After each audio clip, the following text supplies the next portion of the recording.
नमस्ते, म भीमराज है।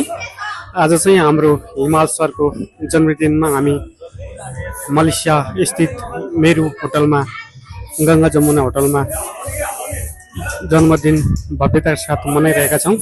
हाम्रो हिमाल खड्का सरको जन्मदिन भइरहेको छ। ह्याप्पी बर्थडे हिमाल सर। भव्यताका साथ बर्थडे भइरहेको छ। हाम्रो हिमाल सरको जन्मदिनको अवसरमा यहाँ उपस्थित आउनुहुने यहाँ सम्पूर्ण साथीहरूलाई धेरै धेरै धन्यवाद। भर भर भर भर आँसु झरी झरी रोए, तिमीले माया गरेको पल सम्झे मुटु गाँठो पारी पारी रोए, तिमीले माया गरेको पल सम्झे मुटु गाँठो पारी पारी